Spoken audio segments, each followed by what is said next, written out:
Okay, everybody, how y'all doing today? I'm coming back with y'all with this segment here. I was reading an article yesterday from IGN.com. Microsoft wants to know why the PS5 is outperforming the Xbox Series X in certain gameplay in frame per seconds in 4K. Alright. Here it is. Microsoft working on why the PS5 outperforms Xbox Series X on certain gameplay. The reason is, one, PS5 took its time to deliver a better system for all the Sony maniacs out there, so they can have a better system that could outperform the PS4. If Sony wanted the PS5 to be like the PS4, then why come up with a new gaming console? That don't make no sense. Now, while Microsoft has been taunting that the Xbox Series X is the world's most powerful console, this is where Microsoft make their mistake. They just focus on power, not performance. When you put power into this, so basically you just were focusing on power so your GPU could access its SMTs. For what reason?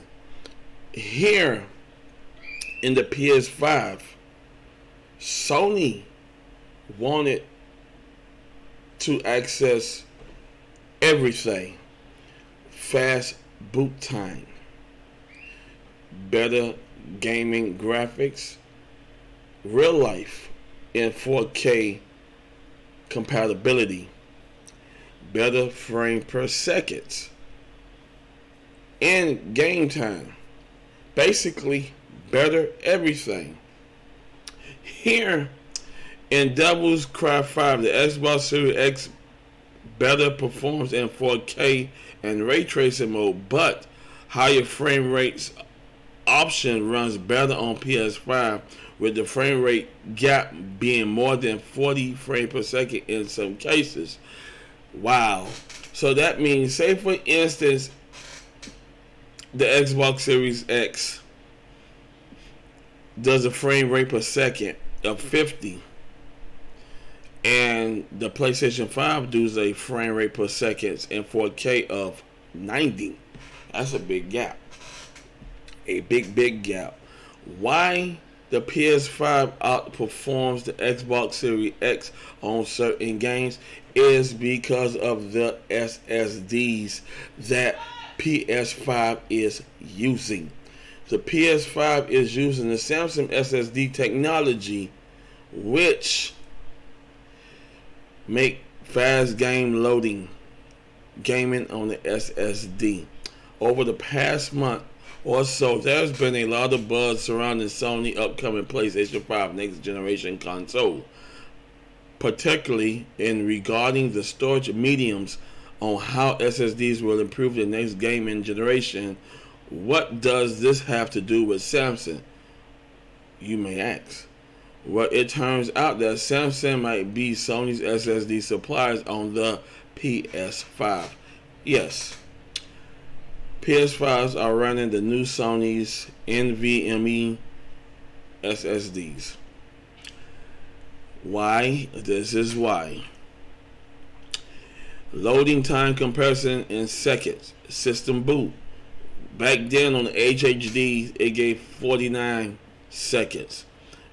Then it moved to the SATA SSDs, which is 29 seconds. And now they optimized NVMe, which are the new Samsung NVMe chips that are running the PS5 platform. Now, if y'all look at the teardown, y'all notice that they had 6 SSDs going around on the printed circuit board. Yes, and the boot time of that came down dramatically. In game launch, HHD hard disk is 38 seconds. On the SSDs, it's 13. On the optimized NVMe, it is way low. You're looking at about 5 to 10 seconds per game load. Yes. So Microsoft, this is why PS5 is outperforming you, because they focused on a better SSD than using a regular 3.5 hard drive like the Series X is using. Now let's go into the reveal of the PlayStation 5 full specs reveal. Yes, the full specs, they run on the AMD chipset. Here it goes at CPU 8X Zen 2 core at 3.5 gigahertz. Variable frequencies. That means the frequency may vary. It may go ahead and overclock. It may not. The GPUs at 10.28 teraflops, 38 CUs at through 2.23 gigahertz, which again, variable frequency. GPU architect, custom RDNA 2. Memory interface is 16 gigabyte GDDR6 at 256-bit. Memory bandwidth is at 448 gigabyte. Internal storage, custom 825 gigabyte SSDs. That's almost a terabyte. That is in the PS5, which this 825 gigabyte SSD are the new NVMe's loaded on the printed circuit board of the PS5. I/O though is 5.5 gigabyte raw. Expandable storage is the NVMe SSD slot. This has an extra one you can store in. External is the USB HRTL support. Now some of it comes with the 4K UHD Blu-ray, and you got one that don't. Now, PS5 for reveal presentation. Again, CPU frequency capped at 3.5 gigahertz. Main custom chipset. Your power control, your activity information, power to the CPU, to the GPU, back.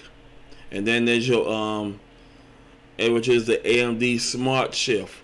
Now, AMD mentioned into their 5000 series and the Big Navi how they use a smart access memory. This allows the CPU to boot up the GPU with fast game loads. Yes, and they're using AMD Smart Shift technology that is implemented in the new chipsets of the 5000 series, which activates the Big Navi to perform at its best at 4K mode. Alright, GPU frequency capped at 2.23 gigahertz with 10.3 teraflops. Moving right along. Use of ray tracing, audio, global illumination, shadows, reflection for ray tracing. Now, custom I/O units, cache scrubbed, Kraken decompression, dedicate DMA controller, 2 I/O coprocessors, on-chip RAM, Coherent engines. Here it is. The custom flash controller goes directly into the system memory, which gives the SSD massive boot time to avoid a long boot time while people fall asleep waiting for the game to load. PS5 has cut that out.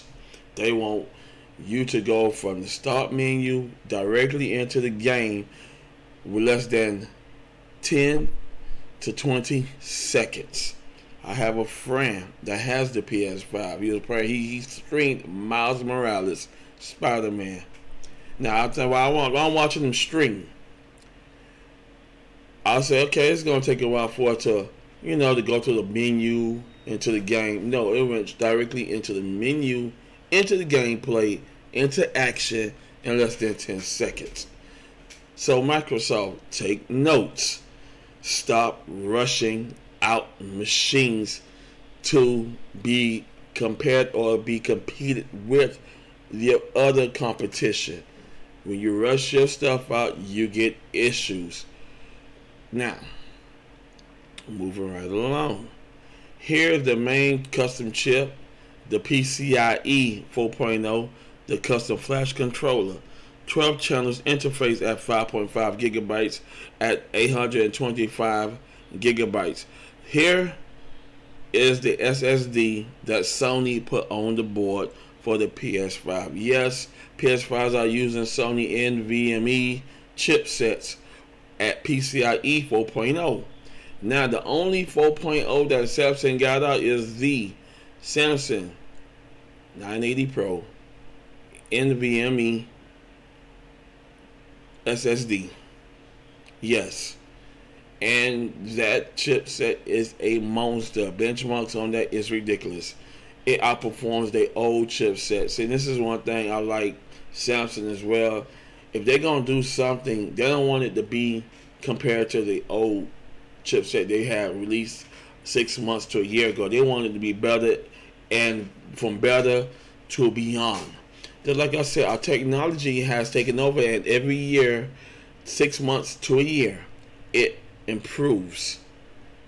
It gets better, and from better, it becomes dynamic.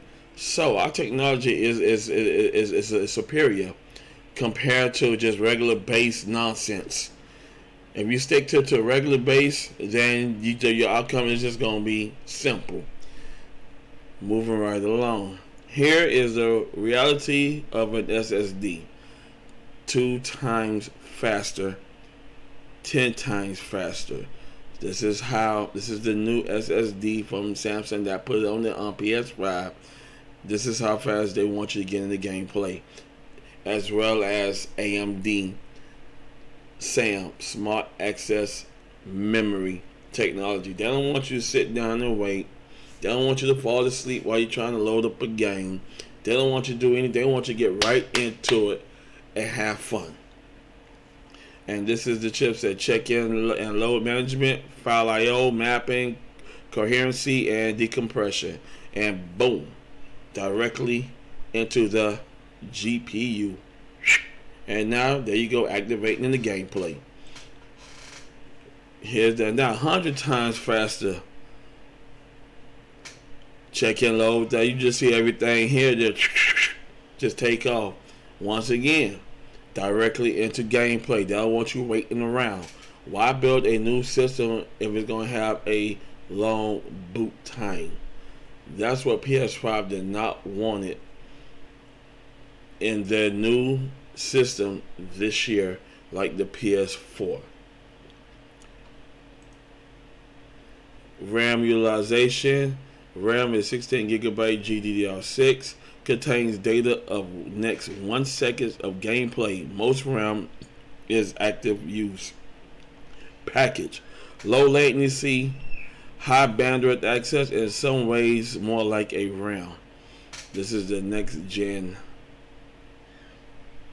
paradigm.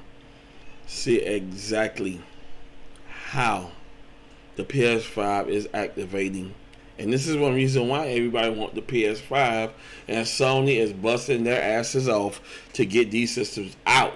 If you didn't pick up your copy, don't worry, you can get your copy next year. They try and get these systems out sometime about next year, and I hope the stores keep them away from the scalpers, which that will be hard to do. Moving right along, you got the PS5 native mode, the PS4 Pro, Pro latency mode, and the PS4 legacy mode, backwards compatible. That means that if we got a PS4, which my friend has told you, you can just play that right on the PS5. Easy said than done. Alrighty, here's all the HRTLs are different. Default HRTLs compared to scenery HRTLs.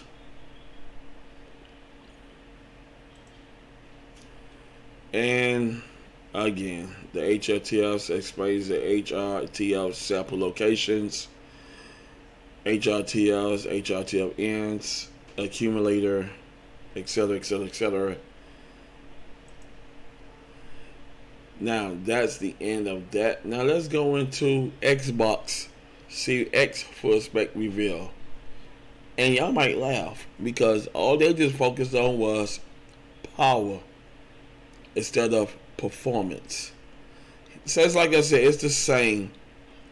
But the only thing they use is the SMT, which is simultaneously multi-threading. Here it allows the GPU to crank up more threads, empowering the game to be accessed into the GPU. This is basically what you get into some of your computer system games. This is why AMD, when they did the 5000 series and the Big Navi, they didn't want slow boot up time. They want you to get right into gameplay. This is one reason why AMD did they SAM Smart Access Memory, so you access the CPU, activate the GPU into gameplay. Automatic, easier said than done, less power consumption, less usage of the cores and threads. Now, like I said, perform target at 60 frames per second up to 120 frames per second. Now, just like I mentioned it into the earlier discussion, that the frame per seconds are being gapped by 40 frames per second by the PS5.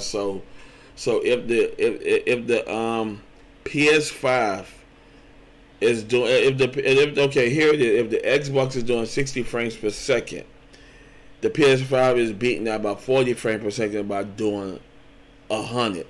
Now, say for instance, in 4K, the Xbox Series X is at 120 frames per second. The PS5 is outperforming that by 40 frames per second. They doing 160 or higher. So yes, in 4K, that is amazing. Now, I'm gonna go ahead and show y'all their system teardown. Okay, here it is. You got the box.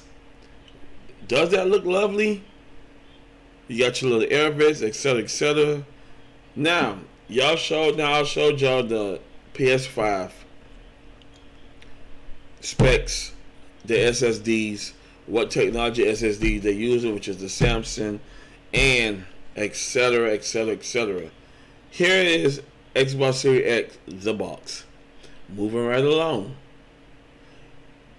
Ooh, they cared about the airflow. So basically, they just focused on power from the GPU and the CPU and the SMT simultaneously multi-threaded. That means that the GPU is accessing the CPU cores and threads to run their games at full 4K compatibility. Here is your airflow technology. Air seeps in, air goes out. Now in the PS5, you saw more than that. Okay, there's out there 1 terabytes. Here's their PCB, their printed circuit board. Okay, here's the PCB, etc., etc. And here's the whole system being put together, from the printed circuit board to the CPU to the GPU to the air blower, etc., etc., etc. They DVD ROM, etc. Okay, here's the GPU printed circuit board chip. That's their CPU cooling block. Once again, the GPU, CPU chip, PCB printed circuit board. And we're done. This is why this is why y'all being picked at, and y'all want to know why PS5 is outperforming. Y'all was worried about power and airflow. PS5 was worried about performance and better gameplay, better boot time, better everything. And this is why everybody wants the Xbox. No, let me correct that. This is why everybody wants the PS5 instead of the Xbox Series X. Voila. I have spoken.